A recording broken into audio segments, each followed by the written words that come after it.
வணக்கம். கலியுக சகுனி நேயர்களே, நாம ஒவ்வொரு நாளும் ஒரு விஷயத்தை பத்தி தெரிஞ்சுக்கிட்டு இருக்கிறோம். அப்படி இன்னைக்கு நம்ம என்ன விஷயம் தெரிஞ்சுக்கிட போறோம்னா, நம்ம இந்தியாவை பொறுத்தவரைக்கும் பெரிய அதாவது யானைக்கு மதம் பிடிக்கும்பாங்க. இந்தியாவுக்கும் மக்களுக்கும் மதம் தான் பிடிக்கும். மதம் இல்லாம இங்க எதுவும் கிடையாது. ஒவ்வொருத்தரும் ஒவ்வொரு மதம். அவங்களுக்கு அவங்க மதம் பிடிக்கும். அந்த மதம் பார்த்தீங்கன்னா, இறைவன் பெயராலே மதங்கள் பிரிக்கப்பட்டிருக்கு. ஒவ்வொரு மதத்துக்கும் இறைவன் தனித்தனியா இருக்காங்க. அப்ப எந்த மதம் பெரிய மதம் அப்படிங்கிறது ஒரு பேச்சு வந்திருக்கு ஒரு கதையில. இப்ப எந்த மதம் பெரிய மதங்கிற பேச்சு வந்த உடனே அந்த ராஜா என்ன பண்றாரு, அந்த ஒரு 2, 3 மதத்தை சேர்ந்தவங்கள ஒரு பெரிய கிரவுண்ட்ல இறக்கி விடுவாரு. அப்படி இறக்கி விட்டு அதுல யாரு ஜெயிக்கிறாங்களோ அவங்க பெரிய ஆளு. அப்ப அந்த மதம் பெரிய மதம். இப்படித்தான் ஒரு காலத்துல மதங்கள் எது பெரிய மதம்னு அடையாளம் காணப்பட்டிருக்கு. அப்படி காலத்தெல்லாம் கடந்து இன்னைக்கு நம்ம எவ்வளவோ நாகரிக வளர்ச்சி அடைஞ்சிட்டோம். எதனாலும் புரிஞ்சுக்கிற தன்மை நம்ம எல்லாருக்குமே வந்திருக்கு. அப்ப இப்ப சூழ்நிலைக்கு எந்த மதம் பெரிய மதம் அப்படின்னா எப்படி தெரிஞ்சுக்கிறது இருக்கு. அதை நான் கடைசியா சொல்றேன், எந்த மதம் பெரிய மதம் அப்படின்னு. இப்ப நம்ம அந்த விஷயத்துக்குள்ள போறோம். அதாவது ஒவ்வொரு மதத்துக்கும் ஒவ்வொரு விழாக்கள் இருக்கு. இப்போ இந்து மதம்னீங்கன்னா தீபாவளி, இதே இஸ்லாத்து மதம் அப்படி பார்த்தோம்னா ரம்ஜான், அதே மாதிரி கிறித்துவ மதம்னா அவங்களுக்கு கிறிஸ்மஸ். இப்படி ஒவ்வொரு விழாவுக்கும் ஒவ்வொரு சிறப்பு இருக்குங்க. சும்மா எல்லாம் நம்ம விழாக்களை கொண்டு வந்துடல. ஒவ்வொரு விழாக்கும் ஒரு சிறப்பு இருக்கு. அந்த சிறப்பையும் நம்ம அப்படியே போற போக்குல பேசலாம். இப்ப இதுல இந்த விழாக்களின் நோக்கம் என்னன்னா, நம்ம இறைவனையே நம்ம வீட்டுக்கு கூப்பிடுறோம். இந்த விழாக்களின் நோக்கம் அதுதான். எங்க வீட்டுக்கு வரணும் இறைவன் அப்படிங்கிறதா ஒவ்வொரு மதத்துக்கும் உள்ள ஒரு எண்ணம், ஒவ்வொரு மதத்தை சேர்ந்தவங்களுக்கும். இப்ப ஒரு விழா வந்துருச்சு. விழா வந்த உடனே பார்த்தீங்கன்னா, எல்லா உணவு பதார்த்தங்கள் எல்லாமே நம்ம படையலா வச்சு, இறைவா இன்னைக்கு என் வீட்டுக்கு நீ வா, வந்து சாப்பிட்டு போ அப்படின்னு தானே நம்ம ஒவ்வொருத்தரும் நினைப்போம். எந்த மதமா வேணாலும் இருக்கட்டும். அப்படி பார்த்தீங்கன்னா, அந்த மாதிரி கடவுளுக்கு நிறைய லெட்டர் வந்துகிட்டே இருக்கு. இறைவா என் வீட்டுக்கு வா, என் வீட்டுக்கு வா, வந்து சாப்பிட்டு போ அப்படின்னு காலங்காலமா நம்ம நினைக்கிற விஷயம்தான் கடவுளுக்கு கடினமா போகுது. அவருக்கு தெரிஞ்சிரும்ல இறைவனுக்கு எல்லாமே நம்ம என்ன நினைக்கிறோம்னு. அப்ப இந்த தகவல் பாத்தீங்கன்னா குறிப்பிட்ட விழா காலத்துல அளவுக்கு அதிகமா வருது. இப்படியே காலங்கள் கேட்டு கேட்டு கேட்டு அந்த இறைவன் ஒரு கட்டத்துல என்ன நினைக்கிறாருன்னா, கண்டிப்பா நம்ம இந்த தடவை போகணும், ரொம்ப நம்மளை விரும்புறாங்க மக்கள் அப்படின்னு கண்டிப்பா போகணுங்கிற ஒரு மனநிலைக்கு வந்துட்டாரு. அப்ப ஒரு ஊரை தேர்ந்தெடுக்காரு. அப்ப அந்த ஊர் பாத்தீங்கன்னா நிறைய பணக்காரங்களா இருக்கிற ஊர், எல்லாம் பெரிய வசதி, லட்சாதிபதி கோடீஸ்வரர்கள். அப்படி ஊரை தேர்ந்தெடுத்து இன்னைக்கு இந்த ஊருக்கு போவோம் அப்படின்னு அந்த ஊர்ல இறங்கிட்டாரு கடவுள். இவர் கடவுள் தாங்க, 3 மதத்துக்கும் சமமான கடவுள். அந்தந்த மதத்துக்காரங்க இது நம்ம கடவுள்னு நினைச்சுக்கோங்க. இன்னும் அப்ப இறங்கிட்டாரு. இறங்கின உடனே நம்ம ஆட்கள் என்ன செய்யறாங்க, எல்லாம் படையலை வச்சு கடவுளே என் வீட்டுக்கு தான் நீ வரணும்னு அந்த கும்பிடும் போது பாத்தீங்கன்னா பெரும்பாலும் கதவெல்லாம் பூட்டிடுவாங்க. அப்படி எல்லா வீட்டு கதவும் பூட்டப்பட்டிருக்கு. அப்ப நம்ம கடவுள் என்ன பண்றாரு, இந்த ஊர்லயே நல்ல பெரிய பணக்காரன் வீட்டுக்கு போகும், நம்மளும் சாப்பிடணும் அப்படிங்கிற ஒரு எண்ணத்துல வந்துட்டோம். இந்த மனிதர்கள் கூப்பிட்டு கூப்பிட்டு அவங்க அந்த பதார்த்தங்களை நம்ம கண்ணுக்கு நேரம் காட்டி காட்டி ருசி நாக்கு எச்சி ஊற ஆரம்பிச்சிருச்சு கடவுளுக்கும். ஏதோ ஒரு பணக்காரன் வீட்டுல போய் சாப்பிடுவோம் அப்படின்னு போய் ஒருத்தர் வீட்டுக்கு போறாரு. கதவு பூட்டப்பட்டிருக்கு. ஆனா அவன் வேண்டுதல் கடவுள் காதுக்கு கேட்டுக்கிட்டே இருக்கு. கடவுளே நீ என் வீட்டுல இன்னைக்கு விருந்து ஓம்பல் பண்ணணும் அப்படிங்கிற விஷயம் கடவுள் கேட்டுக்கிட்டே இருக்கு. அப்ப சரி இவன் வீட்டுக்கு போவோம் அப்படின்னு வராரு. கதவு பூட்டிருக்கு. கதவை தட்டுறாரு. தட்டுறாரு. அவன் அப்பதான் சாமி கும்பிட்டு சாப்பிட எல்லாம் தயார் பண்ணிக்கிட்டு இருக்கிறான். என்னடா இது இந்த நேரத்துல எவனோ கதவை தட்டுறானே அப்படின்னு அவனுக்கு ஒரு படபடப்பு. எங்கே இருக்கிறதுல எதுவும் பங்குக்கு வந்துடுவானோ அப்படிங்கிற ஒரு எண்ணம். ஏன்னா வந்திருக்கிறது கடவுள்னு அவருக்கு தெரியாதுல்ல. அப்போ அவன் ஒன்றும் கண்டுக்கிடலை. சரி பிச்சைக்காரனாக இருந்தால் தட்டிட்டு போயிடுவான் ஆள் இல்லைன்னு அப்படின்னு பார்த்தா இவர் விடுற மாதிரி இல்லை. 2 தடவை 3 தடவை தட்டுறாரு கதவை. அவனும் வேற வழி இல்லாமல் வந்து கதவை திறக்கிறான். வெளியே திறந்து பார்த்தா ஒரு பெரியவர் நிற்கிறாரு. பெரியவர் தோற்றத்தில் கடவுள் வந்திருக்காரு. அப்போ யார் நீ அப்படின்னு கேட்குறான். அப்போ ஏப்பா நான் தான் கடவுள் அப்படிங்கிறான். சொல்கிறான் உண்மையை. நான் தான் கடவுள்னு சொல்கிறான். அப்போ நீ எங்கேருந்து வந்திருக்க, எந்த ஏரியா, நீ எந்த ஏரியாக்காரன், நீ எது பைத்தியம் எதுவும் பிடிச்சிருக்கா உனக்கு, இப்படி எத்தனை பேர் கிளம்பியிருக்கீங்க அப்படின்னு கேட்குறான். இல்லைப்பா நீ தானே இப்போ என்னை கூப்பிட்ட, சாப்பிடவா கடவுளேன்னு கூப்பிட்ட, அதனால தான் நான் சாப்பிட வந்தேன் அப்படின்னு சொல்லவும், சாப்பிட வந்தையா, இங்கே சாப்பாடு இருக்குன்னு உனக்கே அதை சொன்னான். அதெல்லாம் ஒன்றும் கிடையாது, போப்போங்கிட்டு அப்படின்னு விரட்டி விட்டுருக்கான். விரட்டி விட்ட உடனே சரின்னு அப்படியே என்னடா அந்த மனுஷன் நம்மளை மனசுக்குள்ளே கூப்பிட்டான், நேரில் வந்து விரட்டுறானே அப்படின்னு ஒரு விரக்தியோட போகிறாரு. அடுத்து போய் சரி இன்னொரு வீடை போய் பார்ப்போன்னு இன்னொரு வீடை போகிற, அங்கேயும் கதவு பூட்டி தான் இருக்குது. விருந்துனாலே பூட்டி தானங்க இருக்கும். அப்போ போய் அங்கே கதவை தட்டுறாரு.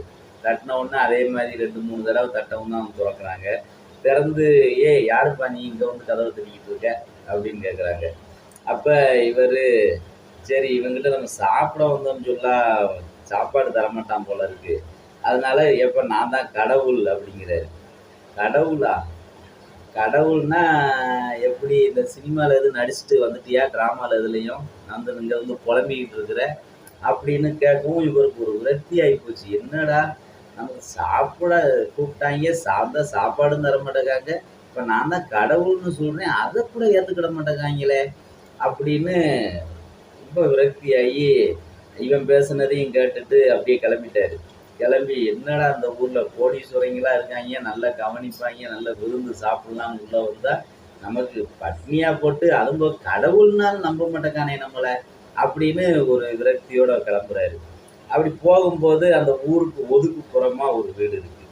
அந்த வீடு பார்த்தீங்கன்னா அந்த வீட்டில் இருந்தும் அந்த அவங்க வேண்டுதல் இவர் காதுக்கு வந்து சேருது. இறைவா எங்கள் வீட்டில் இன்னைக்கு நல்ல பதார்த்தங்கள் வச்சுருக்கோம், நீயும் வா சாப்பிட்டு உன்னோட பசியை நாங்கள் ஆற்றின பெருமையை எங்களுக்கு கொடு அப்படின்னு வேண்டுற சத்தம் கேட்குது. அப்போ கேட்ட உடனே இவர் சரி இவன் என்ன, இவனும் மனசுக்குள்ளே எல்லாரும் மாதிரி வேண்டுறான், இவனும் அதே தான் சொல்லுவான் அப்படின்ட்டு இவருக்கான மனசுக்குள்ள ஒரு கோபம், நம்மளை கடவுள்னு கூட ஏற்றுக்கிட மாட்டேங்காங்களே, அந்த மாதிரி மனுஷன் இருக்கானே இங்க அப்படின்னு அந்த விரக்தியோட போய் ஒரு கோபத்தோட போய் இவன் வீட்டை இன்னைக்கு கதவை உடைச்சிடணும் அப்படின்ட்டு போய் ஓட்ஸா கதவை ஒரே தட்டுறாரு டம்முன்னு. ஆனா அந்த கதவு பூட்டப்படலைங்க, திறந்துருக்கு. இவர் தட்டின தட்டுல கதவு போய் டம்முன்னு ஒரு அடி அடிச்ச உடனே உள்ள இருந்தவங்க ஆச்சரியப்பட்டு ஐயோ யாரு இந்த மாதிரி கதவை அடிக்கிறாங்களே அப்படின்னு பார்த்து பயந்து போயிட்டாங்க. அப்ப கடவுள் நினைக்கிறாரு, என்னடா இவன் கதவே பூட்டாம இருக்கிறது அவருக்கு ஒரு ஆச்சரியம், கதவே பூட்டலையே இவன் அப்படின்னு கதவை திறந்து டம்முன்னு அடிச்சு திறந்த உடனே உள்ள இருந்து ஓடி வந்து அந்த அம்மாவும் அந்த ஐயாவும், ஐயா யாருங்க நீங்க அப்படின்னு கேட்ட உடனே நான் தான் கடவுள் அப்படிங்கிறாரு. கடவுளா? அப்படியா? வாங்கய்யா உள்ள வாங்க, வந்து எங்க வீட்டில் சாப்பிட்டு போங்கய்யா அப்படிங்கிறாங்க. அந்த ஏழை என்ன பதார்த்தங்கள் செஞ்சு வச்சிருக்காரு, ஏதோ அவரால் முடிஞ்ச வீட்டில் இருந்த கொஞ்சம் அரிசியை வச்சு, கோதுமையை வச்சு, சில ரொட்டிகள், அப்புறம் பார்த்தீங்கன்னா சாதம், ஏதோ இருக்கிறத வச்சு செஞ்சு வச்சிருக்காரு. அப்போ வாங்க வந்து சாப்பிட்டு தான் போகணும், நீங்கள் உள்ளே வாங்க அப்படிங்கிறாங்க. என்னப்பா நான் கடவுள்னு சொல்கிறேன் நீ நம்புறியாங்கிறாரு. ஐயா அதை விடுங்க, நீங்கள் உள்ளே வாங்க சாப்பிட்டு போங்க அப்படின்னு சாப்பிட கூப்பிடுறாங்க. இவர் அப்போ யோசிக்கிறாரு, என்னடா இவன் வீட்டுக்குள்ளே வந்து ஒரு பார்வை பார்த்துட்டு இங்கே ஒன்றுமே இல்லையே இந்த வீட்டில், ஏதோ கொஞ்சம்தான் உணவு பதார்த்தங்களை வச்சு சாமி கும்பிட்டுக்கிட்டு இருக்காங்க அப்படின்னு பார்த்துட்டு அப்போ அவர் மனசுக்குள்ள ஒரு சிந்தனை வருது, இந்த ஊர்லேயே கோடீஸ்வரர்களை தேர்ந்தெடுத்து நம்ம போனோம், ஆனால் அவன் வீட்டு கதவை தட்டுனாலும் அவன் திறக்கலை, நல்ல பூட்டு போட்டு வச்சுருக்கான், அந்த திண்டுக்கல் பூட்டு மாதிரி போட்டிருக்கான். ஏன்னா உள்ள அந்த அளவுக்கு அவன் வச்சுருக்கான்ல கோடீஸ்வரன் கோடி கோடியா, அதனால பெரும் பூட்டு போட்டிருக்கான். இந்த வீட்டுக்கு வந்து ஒண்ணுமே இவங்க கிட்ட இல்ல. அதனால இவங்க கூட்டவே இல்ல. மனசும் அதே மாரி மனசுக்குள்ளேயும் எந்த ஒரு வஞ்சகமும் இல்லாம அப்படி திறந்த ஒரு இதா பூஞ்சோலையா இருக்கு. அப்ப அதனால தான் இவங்க கதவ திறந்து உள்ள டம்முன்னு அவர் கதவ தான் உடைச்சாரு. உள்ள வந்து இவங்க உள்ள வாங்க வாங்கன்னு கூப்பிட்டு வந்து அவருக்கு சாப்பாடு குடுத்து, அதுக்கப்புறம் அவருக்கு பசி ஆறிருச்சு. ஆறுன விட்டு சரி நம்ம கடவுள்னு இவன ஒத்துக்கிட வைக்கணுமேங்கிற ஒரு எண்ணம் மட்டும் கடவுளுக்கு இருக்கு. அப்ப சரிப்பா என் வயிறு பசிய நீ வந்து போக்கிட்ட. நான் கடவுள்ங்கிறத நீ ஒத்துக்கிறியா? அப்படின்னு கேட்கிறாரு. அப்ப அவரு சொல்றாரு, ஐயா நான் வந்து மனசுல வேண்டுனேன். இறைவா நீ என் வீட்டுக்கு வந்து சாப்பிட வான்னு. அந்த நேரத்துல நீங்க வந்து கதவ திறந்துட்டு உள்ள வந்தீங்க. அப்ப அந்த நிமிஷமே நான் புரிஞ்சுக்கிட்டேன்யா, நீங்க தான் கடவுள்ன்னு. இதுக்காக நீங்க எனக்கு எந்த ஒரு ஆ பெரிய வரம், அதே மாதிரி மகிமைகள் இந்த மாரி எதுவும் நீங்க பண்ண வேணும்னு அவசியம் கிடையாது. நீங்க நான் கூப்பிட்ட குரலுக்கு வந்து நான் சாப்பாடு எனக்கு வேணும்னு உள்ள வந்தீங்கல்ல, அப்பமே புரிஞ்சுக்கிட்டேன் நீங்க கடவுள் அப்படின்னு. அப்பதான் இறைவன் நினைச்சிருக்காரு. ஒவ்வொரு ஏழையின் மனதிலும் இறைவன் இருக்கிறாங்கிறத புரிஞ்சுக்கிட்ட முடியுது அப்படிங்கிற மாதிரி அவர் உணர்ந்திருக்காரு. அதாவது ஏழையின் சிரிப்பில் இறைவனை காணலாம்ங்கிற பழமொழி அவருக்கு அப்ப நினைவுக்கு வந்திருக்கு. அப்ப சரிப்பா நீ இதே ஏழ்மை நிலையில இருக்கியே, உனக்கு நான் ஏதாவது வரம் குடுத்து உன்னைய ஒரு வசதியானவன் ஆக்கட்டான்னு கேட்டிருக்காரு. அப்ப அந்த ஏழை சொல்லியிருக்காரு, ஐயா இப்பவும் நான் ஏழை கிடையாது. என் மன மன அளவுல நான் கோடீஸ்வரன் தான். இப்ப நீங்க வந்தீங்க உங்களுக்கு சாப்பாடு போடுற மனசு எனக்கு இருக்கு. அதுதான்யா என்னோட பணம். அதுதான் என்னோட குணம். அப்படின்னு அந்த மனிதாபிமானத்த பெருசா எடுத்து சொல்றாரு இறைவன் கிட்ட. அப்பதான் இறைவன் சொல்றாரு, இங்க அதாவது யாரு பெரிய ஆளுங்கிறது அவங்கவங்க அதாவது பணத்த வச்சோ, பண சொத்துக்கள வச்சோ கணிக்கப்படுறது இல்ல. ஒவ்வொரு மனித நேயம், ஒரு மனித தன்மை, ஒரு ஈகை, உதவி இது மூலம் தான் ஒவ்வொரு மனிதனும் உயர்ந்தவன், ஒவ்வொரு மதமும் உயர்ந்தது அப்படிங்கிறத புரிஞ்சுக்கிட முடியுது அப்படின்னு கடவுளே சொல்லியிருக்காரு. அப்ப நம்ம இப்ப நம்ம இதுக்கு வந்துரலாம். இப்ப நம்ம வந்து எப்படிங்க நம்ம எத வச்சு நாங்க எங்க மதம் தான் உயர்ந்ததுன்னு சொல்ல முடியும்? சொல்லுங்க. நம்ம எவ்வளவு பேருக்கு உதவி பண்றோம்? நம்ம எவ்வளவு பேரோட பசிய போக்குறோம்? அத யோசிக்கணுங்க. இன்னும் எவ்வளவோ பேர் பட்டினியா ரோட்டு ஓரத்துல வாழ்ந்துகிட்டு தான் இருக்கிறாங்க. ஆனா நம்ம என் மதம் தான் பெரிய மதம்னு நம்ம மதம் முடிச்சு போய் சண்டை போட்டுக்கிட்டு தான் இருக்கோம். என்னைக்கு ஒவ்வொரு எந்த மனுஷனும் பசி இல்லாம நிம்மதியா வாழ்றானோ 3 வேளை சாப்பாடு கிடைச்சு, அன்னைக்கு தாங்க இந்த மதம் அப்படிங்கிறதெல்லாம் நம்ம எது உயர்ந்ததுன்னே யோசிக்க முடியும். முடிந்தவரை நம்ம மனிதாபிமானத்தோட எல்லாருக்கும் உதவி செய்யணும். அப்படி செய்யக்கூடிய உதவி மூலம் ஒருவரோட பசி ஆறணும். அதுதான் உயர்ந்த மதம். அதுதான் நல்ல கடவுள். அந்த மதத்த தான் மக்கள் எல்லாம் பின்பற்ற விரும்புறாங்க. அப்படிங்கிறத நம்ம புரிஞ்சுக்கிட்டு, இனி எந்த ஒரு பண்டிகை வந்தாலும் சரி, அதுல முடிந்தவரை ஏழைகளுக்கு உதவி செஞ்சு, நாங்க தான் பெரிய ஆளுங்கிறத அந்த விஷயத்துல நம்ம காட்டுவோம்.